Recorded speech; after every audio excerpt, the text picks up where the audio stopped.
பதில் சொல்லிக்கிறேன். ரோஜா பூ ஏன் வச்சேன்னா, கருப்பு ஆடையில் வந்திருந்தேன்.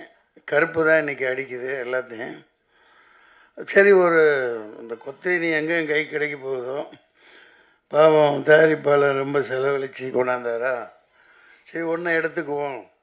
சட்டை கிழிஞ்சிருக்கு, அதை மறைக்கிறதுக்காக குத்தி வச்சிட்டேன். பார்க்க அழகாக இருக்கா? நீங்கள் ஹீரோயினி இடுப்பு தான் பார்ப்பீங்க, எனக்கு தெரியும். ஏன்னா அங்கே தான் தங்கம் தக தகன்னு மின்னுது, கையிலையும் மின்னுது பாரு வளையல். நன்றி. யாவருக்கும் வணக்கம். மக்கள் தொடர்பாளர் சுரேஷ், சதீஷ், கவிதா தொகுப்பாளினி மற்றும் தேவராஜ் பத்திரிகையாளர், எல்லாருமே, அனைத்து தாளிகையாளர்கள், பார்வையாளர்கள், திரைப்பட சுவைஞர்கள், இந்த படத்தின் தயாரிப்பாளர் அமெரிக்காவிலிருந்து வந்து எடுத்திருக்காங்க இல்லையா, அமெரிக்காவில் குமார் அவர்கள், மற்றும் இயக்குனர் அறிவழகன், ஈரம் பட இயக்குனர் அறிவழகன். ஈரமெல்லாம் மிகப்பெரிய ஒரு பாதிப்பை, தாக்கத்தை தமிழ் திரைப்படத்தில் ஏற்படுத்திச்சு. அமைதியாக உட்காந்துருக்காங்க. அவர்கிட்ட கௌதம் கோவிந்த் தானே, சரி, கௌதம் கணபதி. என்ன எனக்கு என்னமோ அந்த அம்னீஷியா மாதிரி நிறையா வந்துருச்சு, தெரிய மாட்டேங்குது. மற்றும் புதுமுக இசையமைப்பாளர் மனோஜ், ஆர்ட் டைரக்டர். நல்லா போட்டிருந்தீங்க, செட்டு மாதிரியே தெரில. அந்த துப்பாக்கியெல்லாம் ஒரிஜினல் மாதிரியே இருந்துச்சு. நான் ஷூட் பண்ணியிருந்தால் எதுவும் அவ்வளோதான், குண்டு பாஞ்சிருக்கும். அற்புதமாக பண்ணியிருந்தாங்க. இளம் கதாநாயகன் நல்லா அழகாக இருக்காங்க. தர்ஷன், உங்கள் தரிசனம் படம் வெளியானதுக்கப்புறம் உங்கள் தரிசனம் வேண்டி எத்தனை பொண்ணுங்க அலைய போகிறாங்களோ தெரில. கதாநாயகியும் அப்படி தான் இருக்காங்க. பனியில் பூத்த மலர் மாதிரி குளிச்சுட்டு அப்படியே இருந்திருக்காங்க. நல்லா அற்புதமான தேர்வு. மற்றும் இவங்க போலீஸ்காரியாக நடித்தாங்க எங்கூட, இந்த பச்சையம்மன் அவர்கள். அம்மா பேர் ரம்யா மேடம். ஐயா என்ன பண்ணீங்க? சிரிக்கக்கூடாது ஐயா, திடீர்னு கூப்பிட்றாங்க, என்ன தப்பாக எடுத்துக்கூடாது. அவங்கள பாராட்டணும், பேர் சொல்லாம விட்டால் தப்பாயிடும். இசையமைப்பாளர் நல்ல எங்காக இருக்கார். இந்த கருப்பு படத்துலேயும் ஒரு அபயங்கர்னு ஒரு பையன், சின்ன பையன் தான், இதே மாதிரி தான். இந்த மாதிரி புதியவர்களை ஊக்குவிக்கணும். அந்த வகையில் நான் குமார் அவர்களை ரொம்ப ரொம்ப பாராட்டுறேன். நீங்கள் வந்து எடுப்பீங்க, இன்னும் நிறைய எடுப்பீங்க. இந்த அப்டேட் பிக்சர்ஸ் அப்டேட்டாக அடித்து தள்ளிட்டு போயிட்டே இருக்கும். இன்னும் சண்டை காட்சி நிபுணர்லாம் விட்டுட்டேன். ராம்போ ராஜ்குமார்கிட்ட ஒர்க் பண்ண அப்பா பேர் என்ன, பிரகாஷ், பயங்கரமாக அவர் கூட இருப்பார். அவரோட சன்னு, அவருடைய மகன் சண்டை காட்சியெல்லாம் பண்ணியிருக்காங்க. பார்க்க அவர் சண்டை காட்சி நிபுணர் மாதிரியே இல்லை, பெரிய ஒரு ஹாலிவுட் ப்ரொடியூசர் மாதிரி, ஒரு இவர் விஜய் மல்லையாவோட பார்ட்னர் மாதிரி பந்தாவாக இருக்காங்க.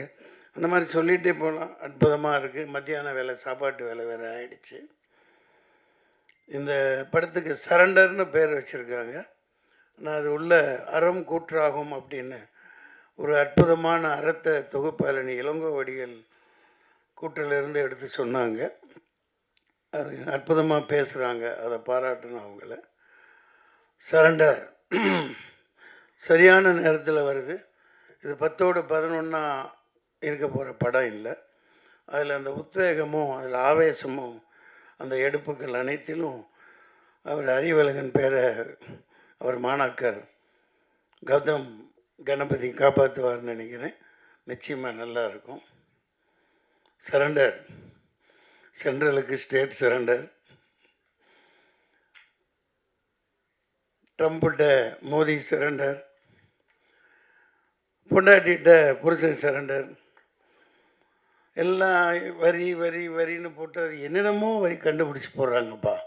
இந்த நிர்மலா சீதாராமன் மேடம் எங்கே தான் கற்றுக்கிட்டு வந்தாங்களோ தெரில, சட்டியே பவுத்து விட்ருவாங்க போல். எல்லாம் இருக்கிற எல்லாத்தையும் அந்த வரி இந்த வரி லொட்டு வரி லொஸ்கு வரி இன்கம் டேக்ஸ் கட்டுறோம், கமர்ஷியல் டேக்ஸ் கட்டுறோம், அப்புறம் என்ன ஜிஎஸ்டி, அப்புறம் ஸ்டேட்டு சென்ட்ரலு எல்லாம் ஒன்றுக்கு 4 முறையிலையும் வசூலை பண்ணி மக்கள்கிட்ட எல்லாத்தையும் அவுத்துட்டு விட்டுறதுனால மக்கள் எல்லாம் கவர்மெண்ட்டுக்கு சரண்டராக இருக்காங்க.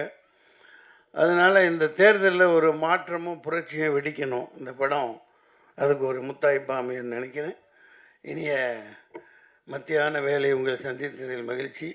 எதுவும் பிரியாணி போடுறீங்களா? சாப்பிட்டீங்களா? அதுக்கு இல்லை, கேட்டேன். மதியான வேலையாச்சே முடிஞ்சு போனவுன்னா சாப்பிட்ணுமே மக்கள், அதெல்லாம் போடுவாங்க. உங்களை சந்தித்ததில் மகிழ்ச்சி. இதில் நான் எனக்கு என்ன பிரச்சனைன்னா 2 நிமிஷம் எடுத்துக்கலாம்.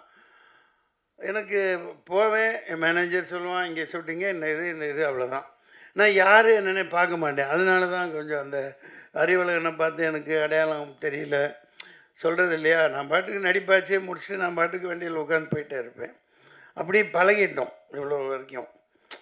அதனால் பல இழப்புகளை நான் சந்திச்சிருக்கேன். பட்டு நம்ம அதிகமாக லோடு எடுத்துக்க முடியாது இல்லையா. அந்த வகையில் இப்போது பல படங்கள் வந்துக்கிட்டே இருக்குது. ஒரே மூஞ்சி போர் அடிக்கிற பெரிய ஹீரோன்னு போட்டு ஒரு ஆளுகளவே சளிப்படைகிற மாதிரி படங்கள் வந்துட்டுருக்கு. அது தவறு இல்லையா. மக்களே வெறுப்படைகிறாங்க. என்னடா இவன் படத்தை போய் எத்தனை தடவை பார்க்குறது, வேறு நடிகனே குணம் பார்க்கறது இல்லையா அப்படின்னு. அதனால் நீங்கள் சரியான தேர்வு யங்ஸ்டர்ஸை ஊக்குவிக்கணும். கதைகளே அந்த மாதிரி பயங்கரமாக செலவழித்து எடுத்திருக்கீங்க. இந்த படம் மிகப்பெரிய வெற்றி அடையும். நன்றி, வணக்கம். சினிமா உலகை ஃப்ரேம் பை ஃப்ரேம் படம் பிடித்து காட்டும் தந்தி டிவி சினிமா சேனலை இப்பவே சப்ஸ்கிரைப் பண்ணுங்க.